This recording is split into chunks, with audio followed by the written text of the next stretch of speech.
میرے منہ کے زاویے اسود کا نام سن کر ہی بننے بگڑنے لگے تھے. منہ میں گویا کڑوے بادام آ گئے. حالانکہ یہ چاکلیٹی ہیرو جیسا کزن فرینڈز کے درمیان گردن اکڑانے اور دوستوں کے درمیان ویلیو بنانے کا سبب تھا. چھوڑو بھی غانی، جس رائٹر کا نام ہی اتنا خوفزدہ کر دینے والا ہو اس کی تصنیف کتنی بکواس ہوگی. بھلا یہ بھی کوئی نام ہوا؟ چیخوف، یعنی نرا خوف ہی خوف. اور یہ فضان کا کازان کا کیا، ایسا لگتا ہے جیسے پرانز اور کانٹے یعنی فوک کا ذکر کیا جا رہا ہے. غانی مجھے تو بھوک لگ رہی ہے. میں نے پیٹ پکڑ کر دہائی دی. غانیہ نے ہاتھ میں پکڑی کتاب میرے سر پہ دے ماری. بھوسا بھرا ہوا یہاں پر. کتاب کے وزن سے میرے دماغ کی چولیں ہل کر رہ گئی تھیں. اوپر سے غانیہ کا موڈ بگڑ گیا تھا. تمہیں ٹھیک ہی باورچن، دھوبن اور درجن کا خطاب دیا گیا. تمہارا دماغ پڑھنے کی طرف مائل ہونے والا نہیں ہے، اور پکانے کھانے کے علاوہ کچھ نہیں سوچتا تمہیں. کھا کھا کر ایک دن غبارے کی طرح پھٹ جاؤ گی. موٹی کہیں کی. غانی میری اچھی صحت پر چوٹ کرنے سے باز نہیں آتی تھی، اور کھانے پکانے کے تانے دینا تو مما اور ان کی پیاری بھانجی غانی کا دیرینہ مشغلہ تھا. میں نے تو اکثر ہی ماؤں کو آہیں بھرتے دیکھا ہے کہ ان کی بیٹیاں کچن کے نام سے دور بھاگتی ہیں. سینوں پرونے کا بھی کوئی شوق نہیں ہوتا، جبکہ مجھ میں سگڑ خواتین والے سارے جراثیم پائے جاتے تھے. مگر میرے ہاتھ میں جھاڑو دیکھ کر مما تنتنا اٹھتی تھی. کبھی اسی شوق و جذبے سے کتاب بھی پکڑ لیا کرو. یہ تانا تو مما کی نوکے زباں پہ ہر وقت مچلتا رہتا تھا. نہ جانے مما بھی کیسی ماں تھی. یعنی میں جو ایکسٹرا میٹ کی خدمات سر انجام دیتی تھی، ان کی مما کے نزدیک کوئی اہمیت ہی نہیں تھی. ساہیہ مراد، میں آپ سے پوچھ رہی ہوں، علم موسیقی اور آواز پر سائنسی دریافتیں کرنے والے سائنسدان کا نام بتاؤ جو کہ 3 صدی ہجری میں بصرہ میں پیدا ہوا تھا. مجھے سوچوں میں الجھا دیکھ کر غانیہ نے کافی ناراضگی کے عالم میں اپنا سوال دہرایا. 3 صدی ہجری میں کون پیدا ہوا تھا؟ میں نے یادداشت کے سارے خانے کھنگالنے شروع کر دیے. کون سی ایسی کھانے والی چیز سے ملتا جلتا سا نام تھا علم موسیقی کو دریافت کرنے والے سائنسدان کا؟ صحیح. غانیہ کے ضبط کا پیمانہ لبریز ہو گیا اور میرے منہ سے اچانک نغمہ برآمد ہوا. شکل قندی، یعنی الکندی. بھاڑ میں جاؤ تم.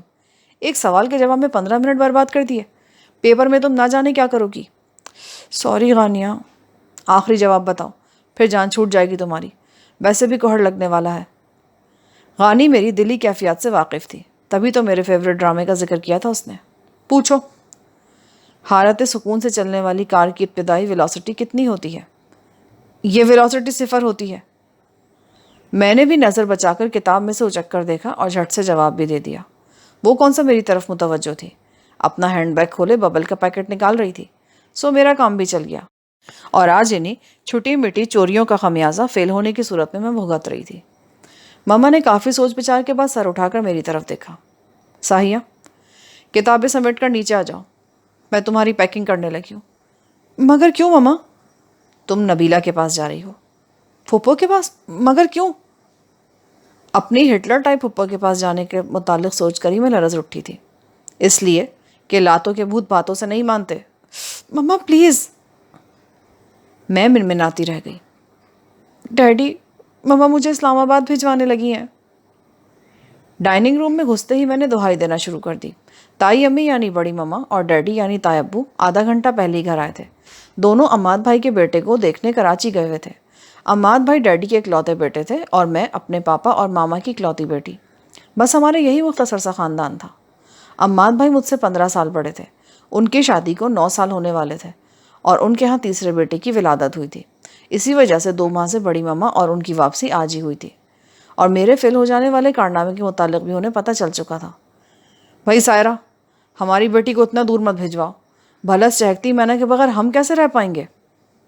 بھائی جان، اس نالائق کو نبیلہ ہی سدھار سکتی ہے. شاید یہ میٹرک میں پاس ہو جائے. مجھے آرٹس پڑھنے دیتی نا تو یہ دن نہ دیکھنا پڑتا. بہت زبان چلتی تمہاری. دماغ کو بھی کبھی زحمت دے لیا کرو. مما کو میرا بیچ میں بولنا قطعاً نہیں بھایا. سائرہ، ساہی ٹھیک کہہ رہی ہے. بچے کا شوق اور دلچسپی بھی کوئی چیز ہوتی ہے بھائی. ہمیشہ کی طرح پاپا اور ڈیڈی میری حمایت میں بولے تھے. آپ کی انہی باتوں نے اس کا دماغ خراب کر کے رکھ دیا ہے. مما کا موڈ آف ہو چکا تھا. میں نے بمبئی بریانی اور تکہ بوٹی سے خوب انصاف کیا اور دعا پڑھ کر اپنے کمرے میں چلی آئی. صبح مجھے ہر صورت میں اسلام آباد جانا تھا، اور آج کی رات میں جی بھر کر سونا چاہتی تھی. بدقسمتی سے میں مما اور پاپا کی اکلوتی اولاد تھی اگر ان کے بھی 2-3 بچے اور ہوتے تو شاید ماما کی توجہ بڑھ جاتی، مگر ہمارے خاندان میں بچوں کا فقدان تھا، بلکہ قحط کہنا مناسب ہوگا۔ اللہ بخشے دادی مرحومہ جب زندہ تھی تو ماما اور بڑی ماما کی ہر وقت شامت آئی رہتی تھی۔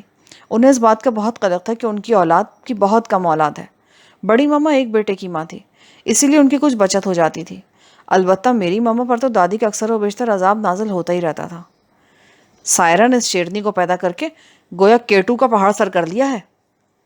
دادی بھی میری اچھی صحت سے خاصا جلتی تھیں۔ یہی حال نبیلہ پھپھو کا تھا، دماغ کو زحمت جو نہیں دیتی، اسی لیے گوشت کا پہاڑ بنتی جا رہی ہے۔ انہوں نے میرے بھرے بھرے سڈول سراپے کو گوشت کے پہاڑ سے تشبیہ دے کر میرے نازک جذبات کو بری طرح مجروح کر دیا تھا۔ اپنی تو صرف 2 ہی مخمنی سی تاڑ کی طرح لمبی سونکی باز جیسی 2 بیٹیاں تھیں، اور ڈگریاں میرے حصے کی بھی کھٹی کر رکھی تھیں۔ اس طرح کے رویوں کی میں بچپن سے ہی عادی تھی۔ میری صحت اور تعلیم، یہ 2 ایسے مسئلے تھے جو میرے خاندان والوں کے لیے مسئلہ فلسطین بن چکے تھے۔ نہ تو میں ماما، دادی اور پھپھو کی خواہش کے مطابق اپنی صحت ڈائٹنگ کے شوق میں تباہ کر سکتی تھی، اور نہ ہی میٹرک میں مجھ سے پاس ہوا جا رہا تھا۔ یہ دونوں کام یوں لگتا تھا جیسے میرے بس سے باہر ہیں۔ کھانا پینا چھوڑ کر میں بھلا ٹی بی کے مریضہ کیسے بن سکتی تھی؟ سوکھی سڑی ہڈیوں کا ڈھانچہ سی ساہیہ مراد بھلا کیسی لگتی؟ یہ سوچ کر ہی مجھ پر کپ کپی طاری ہو جاتی تھی۔ سو میں ڈٹ کر 3 وقت کا کھانا کھاتی تھی، مما کی گھوریوں کی پرواہ کیے بغیر۔ اور رہا پڑھائی کا مسئلہ، تو شاید کسی نہ کسی طرح میرا میٹرک میں A+ آ جاتا اگر مما مجھے آرٹس پڑھنے دیتی۔ شاید اس وقت میں اردو ادب یا فائن آرٹ میں اپنا نام بنا چکی ہوتی۔ مگر ہائے میری قسمت، مجھے تو ابھی تک برقی کرنٹ اور مقناطیسیت کے درمیان تعلق کو معلوم کرنے والے کا پتہ نہیں تھا کہ وہ فلیمنگ ہے، نیوٹن ہے، فراڈلے ہے یا پھر کوئی اور۔ اپنی تازہ ترین بے عزتی پر میں جی بھر کے تلملا رہی تھی۔ اس تلملاہٹ نے تو زندگی بھر میرے ساتھ ہی رہنا تھا، اور اب جو نبیلہ پھپھو کے پاس بھیج کر مجھ بیچاری پر ظلم کے پہاڑ توڑے جا رہے تھے۔ مگر بھلا ہو میرے پیارے ڈیڈی کا، انہوں نے صبح صبح ناشتے کی میز پر ایک جذباتی تقریر کر کے ماما کے ارادوں کو ڈانو ڈول کر دیا تھا۔ تبھی تو ماما نے شموں کو میری پیکنگ کھولنے کا آرڈر دے کر مجھے حد سے زیادہ مسرور اور شاد کر دیا تھا۔ ڈیڈی کی بے پایا محبت پر پہلے بھی مجھے شک نہیں تھا، مگر اب تو اس محبت پر گویا مہر لگ چکی تھی۔ اور ادھر ڈیڈی میرے کان میں کہہ رہے تھے، ان دونوں خواتین کے ہاتھ سے بنے بدمزہ کھانے کھا کھا کر بھلا ہم نے مرنا تھا کیا؟ بھائی مجھے تو اپنی بیٹی کے ہاتھ سے بنی کافی پیے بغیر نیند نہیں آ سکتی۔ مگر ڈیڈی یہ فزکس اور کیمسٹری، ارے چولہے میں جھونکو فزکس کو، کوئی ضرورت نہیں ننھی سی جان کو غم لگانے کی، اگلے سال آرام سے پیپر دے لینا۔ پاپا نے لاپرواہی سے میرے شانے تھپ تھپائے۔ ایسے ہی تو میں اپنے پاپا اور ڈیڈی کے گیت نہیں گاتی تھی نا، انہوں نے مجھے کبھی مایوس نہیں ہونے دیا تھا۔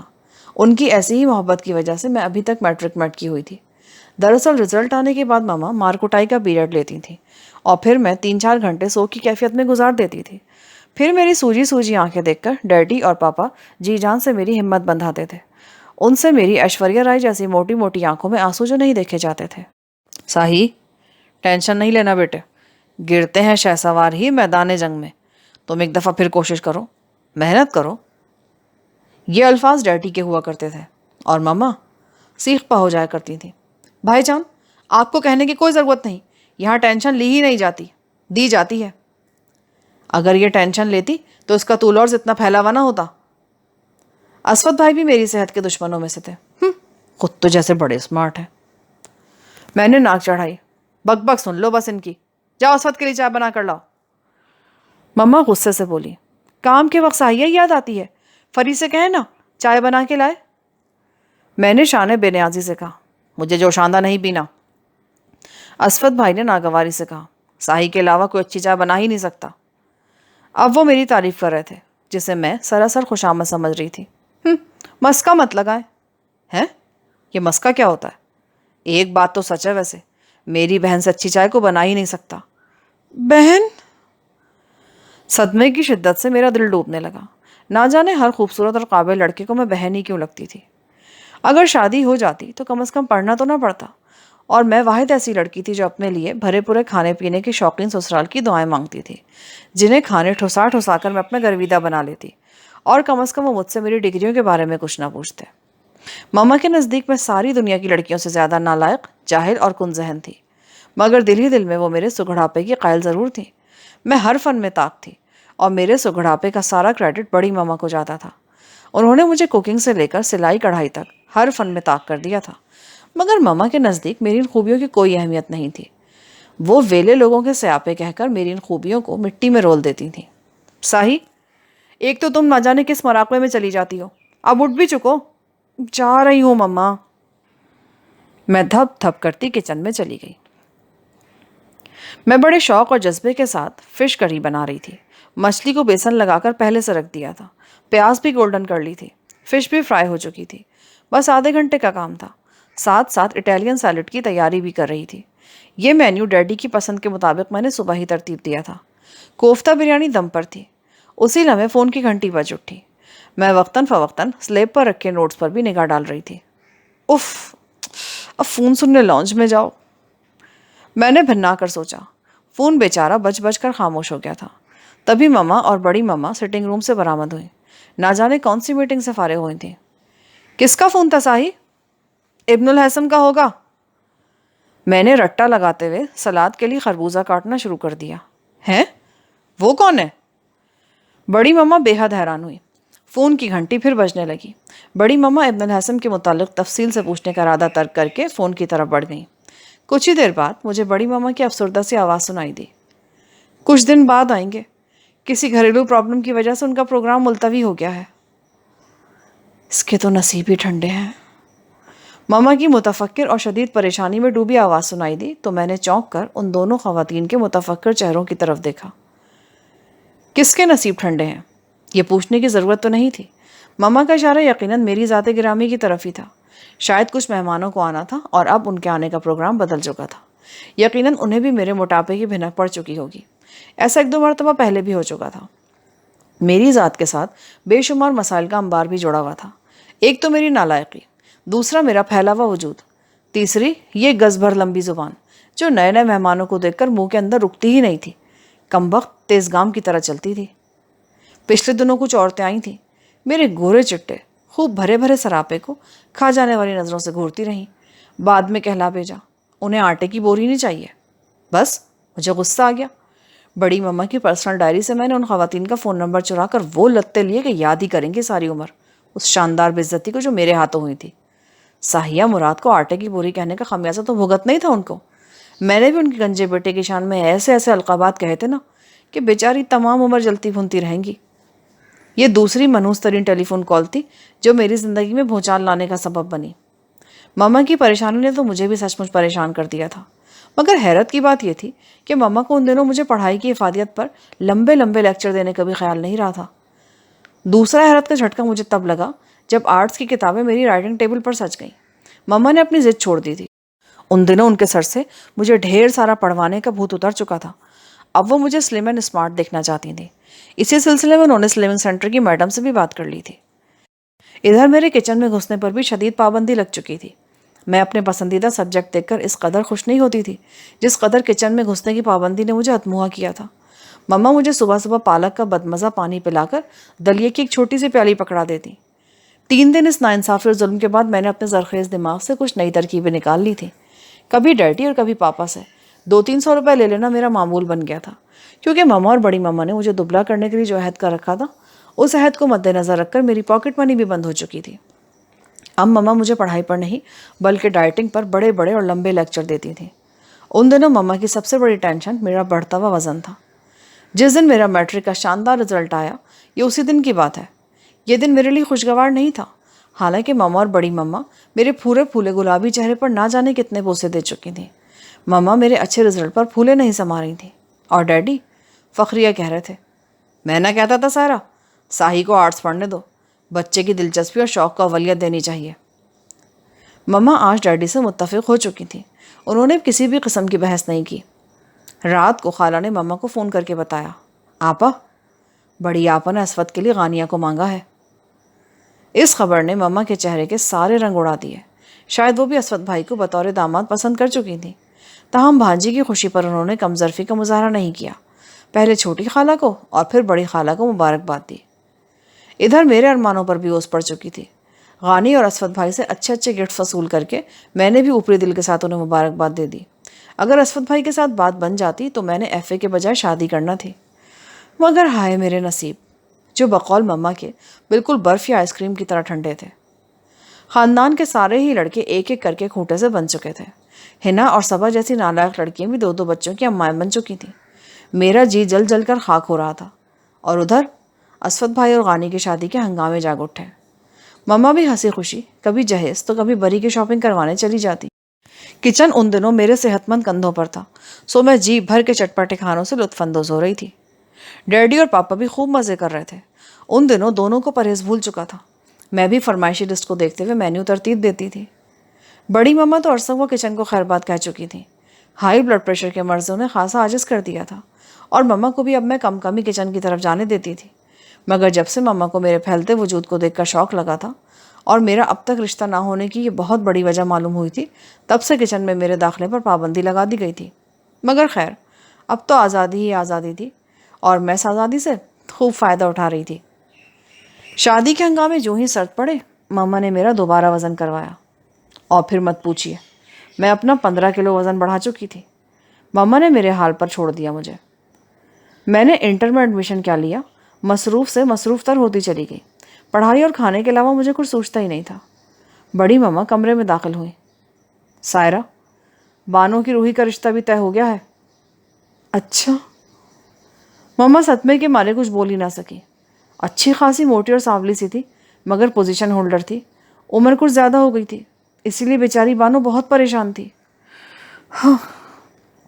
مما نے میری طرف دیکھ کر ٹھنڈی آ بھری۔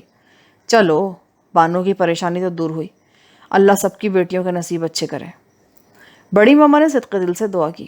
نظریں ہنوز مجھ پر تھیں، گویا خصوصاً میرے لیے بھی دعا کی گئی تھی۔ روحی باجی کی شادی میں کون کون جائے گا؟ مجھے اپنے کپڑوں کی فکر لگ گئی تھی۔ تم تو ہرگز نہیں جاؤ گی۔ کیوں؟ اب تو میں میٹرک بھی کر چکی ہوں۔ بڑا تیر مار لیا نا 3 سال میٹرک کر کے۔ تو کر تو لیا نا، اگر اس دفعہ بھی فیل ہو جاتی تو اچھا تھا۔ بے وقوف، احمق کہیں کی، ذرا عقل نہیں ہے۔ اگلے گھر جا کے نہ جانے کون کون سے گل کھلاؤ گی۔ مجھے گل کو منہ لگانے کی کوئی ضرورت بھی نہیں ہے، آپ کو اچھی طرح خبر ہے میں گل سے کس قدر چڑھتی ہوں۔ گل ہماری پڑوسن تھی، پاپا کے دوست کی بیٹی۔ ان دنوں کینیڈا چھٹیاں گزارنے گئی ہوئی تھی۔ میں اس وقت ٹیرس پر بیٹھ کر کیلوں کے ساتھ معمولی سے انصاف کر رہی تھی۔ صرف 6 کیلے ہی کھائے تھے، جب میری پڑوسن کے ٹیرس کی ریلنگ پر جھکے ایک سیاہ چمکتی آنکھوں والے خوبرو لڑکے نے مجھے 7واں کیلا اٹھاتے دیکھ کر گویا گنتی مکمل کر لی۔ اب مزید 1 کیلا بھی مت کھانا، ورنہ تمہارا نہ صحیح میرا اپنا میدا تمہیں کیلے کھاتے دیکھ کر پھٹ جائے گا۔ مائی گاڈ، پیٹ ہے کہ کنواں؟ ابھی 2 لال لال سیب بھی پلیٹ میں ڈھکے ہوئے رکھے ہیں، یہ کس کے میدے میں ڈالو گی؟ وہ مسلسل بولتا ہوا بڑی بے تکلفی کے ساتھ ہمارے ٹیرس پر کود گیا۔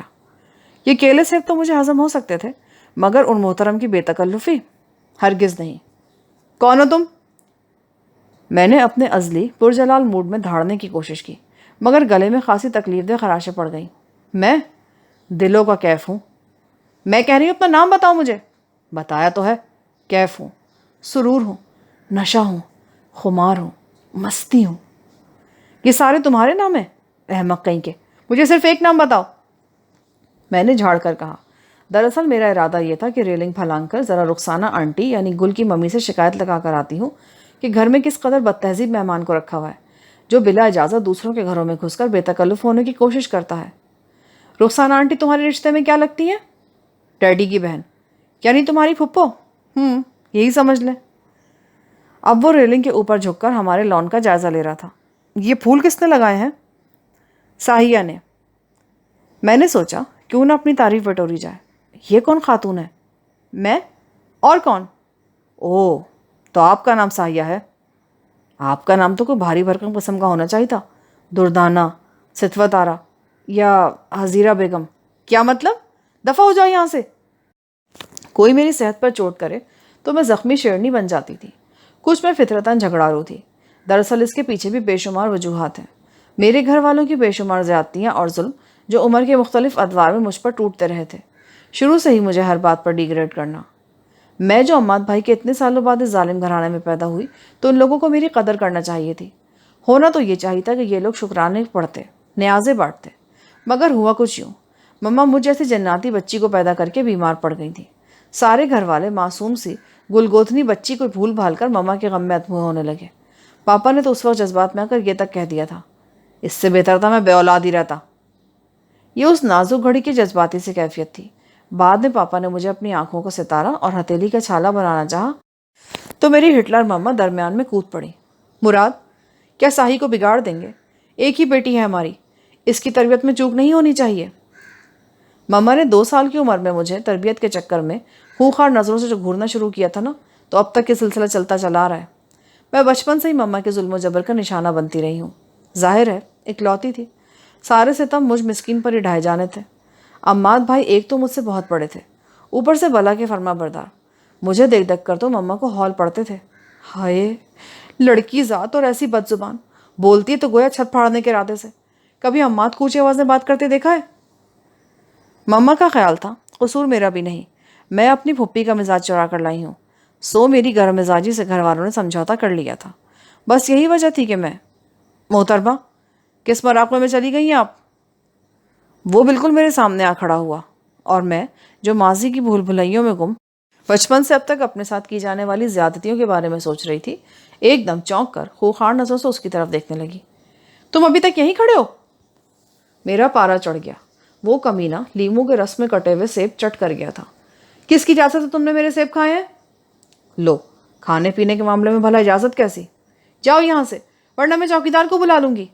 چوکیدار نے بھلا یہاں کے کیا کرنا ہے؟ تمہیں اٹھا کر دوسرے ٹیرس پہ پھینک دے گا وہ، اس میں اتنی جان ہے کیا؟ وہ ہمارے چوکیدار کی صحت پر چوٹ کر رہا تھا، یہ کام تو آپ پر سوٹ کرتا ہے، اور ماشاءاللہ آپ کر بھی سکتی ہیں۔ کون سا کام؟ اب کیا تشریح کروں، خیر اللہ آپ کو نظر بد سے بچائے۔ وہ بیک وقت میرے صحت مند سراپے پر چوٹ بھی کر رہا تھا، یہاں تو میرا غصہ کرنا بنتا تھا، اور غصہ چونکہ میری ناک پہ دھرا ہی رہتا تھا، سو میں فوراً ہی پھٹ پڑی۔ جاتے ہو یہاں سے، بلاؤں اماں کو؟ اتنا تردد تو نیچے جا کے کرنا پڑے گا، تو میرے لیے چائے بھی لیتی آنا، میں یہیں ویٹ کروں گا۔ تم دفع ہو جاؤ یہاں سے۔ اگر نہ جاؤں تو؟ تم کس کی اجازت سے ہمارے ٹیرس پر آئے ہو؟ اپنے دل کی اجازت سے۔ وہ مزے سے بولا اور پیر جھلاتا کھڑا ہو گیا۔ مس ساہیہ مراد، ہم پھر ملیں گے، ابھی چلتا ہوں، آپ مجھے بہت اچھی لگی ہیں، زندگی رہی تو پھر ملاقات ہوگی۔ دوسرے ہی پل وہ ریلنگ سے کود کر دوسری طرف چلا گیا، جبکہ میں بھناتے ہوئے نیچے اتر آئی۔ میرا ایف اے میں پاس ہو جانا میرے گھر والوں کے لیے ہفتے عقیم کی دولت مل جانے کے برابر تھا۔ ڈیڈی، پاپا اور ماما تو اس خوشی میں کسی بڑی ضیافت کا اہتمام کرنا چاہتے تھے، مگر نبیلہ پھپھو کی بیماری کی خبر نے سارا پروگرام درہم برہم کر دیا۔ میرے اور ڈیڈی کے علاوہ سبھی اسلام آباد چلے گئے۔ ڈیڈی کو آفس سے چھٹی نہیں ملی تھی، اور میں ڈیڈی کی وجہ سے گھر میں رکنے کے لیے تیار تھی۔ ویسے بھی پھپھو کے سوالات کا سامنا کرنے سے میں گریزہ تھی، انہوں نے تو میرا ناک پہ دم کر دینا تھا۔ سائنس کیوں نہیں پڑھی؟ ایڈمیشن کیوں نہیں لیا؟ کون کون سے سبجیکٹ پڑھو گی؟ اب بھلا پھپھو کو کون سمجھائے؟ میں نے مزید نہ پڑھنے کا اعلان کر دیا تھا، اور میری پیاری ماما نے اس اعلان کو فی الحال سن کر جوتا اٹھانے سے پرہیز کیا تھا۔ دراصل میرے انٹر میں پاس ہو جانے کی خوشی میں انہوں نے اپنا موڈ خراب نہیں کرنا چاہا تھا، اور فی الحال میری بے عزتی کرنے کا ارادہ ترک کر کے اسلام آباد سے دھاری تھی۔ چونکہ پڑھائی کا بوجھ تو ہٹ چکا تھا، سو آج کل میری تمام تر توجہ کا مرکز ٹی وی اور کچن تھا۔ اس دن بھی بڑے ذوق و شوق کے ساتھ ڈیڈی کے لیے میں چانپیں بنا رہی تھی۔ اس کی ترکیب میں نے ایک ٹی وی چینل کی آنٹی سے سیکھی تھی۔ میں مختلف مسالوں کے پیسٹ کو چپٹی کی ہوئی چاپ کے اوپر لگا لگا کر فرائی کر رہی تھی، جب شمو نے مجھے کچن میں آ کر اطلاع دی، ساہی بی بی، مہمان آئے ہیں جی۔ لو، اس وقت کون ویلا آ گیا منہ اٹھا کر؟ میں لال مرچ پاؤڈر، گرم مسالہ اور زیرہ کریم میں مکس کر رہی تھی، چاپوں کو سلاخوں میں لگانا تھا۔ اس کام سے فارغ ہو کر میں نے ہاتھ دھوئے اور سر پر ٹنگی شمو کی طرف متوجہ ہوئی۔ کون ہے؟ خود دیکھ لیں جی۔ کیا مطلب؟ دیکھنے کی چیز ہے جی، قسم سے۔ شمو اپنی اوقات پر اتر آئی تھی۔ بکو نہیں، مہمان کو ڈرائنگ روم میں بٹھا دیا؟ جی جی بالکل۔ تو پھر چائے لے آنا۔ میں لاؤنج میں لگے مرر میں اپنا حلیہ دیکھ کر بولی، چائے کے ساتھ کیا لاؤ جی؟ نگیٹس، کباب، رول، اور ہاں کیک بھی رکھ لینا، ڈیڈی کے کوئی دوست ہوں گے۔ میں نے اندازاً سوچتے ہوئے ڈرائنگ روم کا رخ کیا، مگر صوفے پر موجود شخصیت کو دیکھ کر میرے منہ میں گویا کڑوے بادام آ گئے۔ تم؟ جی میں۔ آپ اتنا شوق کیوں رہ گئی؟ یہاں بیٹھ جائیے، کہیں گر مت جائیے گا، صدمے کی شدت سے۔ وہ اخلاقاً اٹھتے ہوئے بولا، تم یہاں کیوں آئے ہو؟ آج بہت دن بعد میں نے اسے دیکھا تھا، شاید بیچ کے دنوں میں وہ کہیں چلا گیا تھا، مبارکباد دینے۔ وہ اطمینان سے بولا، ہائے، اسے بھی خبر ہو چکی؟ میرا دل ڈوب کر ابھرا، پھر تو نمبر بھی جان چکا ہوگا۔ اتنا حیران کیوں ہو رہی ہیں؟ دراصل مجھے رخسانہ آنٹی نے بتایا تھا، سوچا مبارک دے آؤں۔ ایمان سے بڑی خوشی ہوئی ہے جان کر کہ آپ نے انٹر پاس کر لیا ہے۔ وہ سچ مچ بڑی خوشی کا مظاہرہ کر رہا تھا، مگر مجھے صاف طنز ہی لگا۔ ٹھیک ہے، خیر مبارک۔ ویسے تم اتنے دن سے تھے کہاں پر؟ نظر ہی نہیں آ رہے تھے۔ میں نے ویسے ہی بات بڑھانے کی غرض سے پوچھ لیا تھا۔ آپ نے مجھے مس کیا؟ وہ تو ایسے کھل اٹھا تھا گویا گلاب کا پھول ہو۔ یہاں پر پارٹ 1 کا اختتام ہوتا ہے۔ آگے کہانی سننے کے لیے پارٹ 2 سماعت فرمائیں۔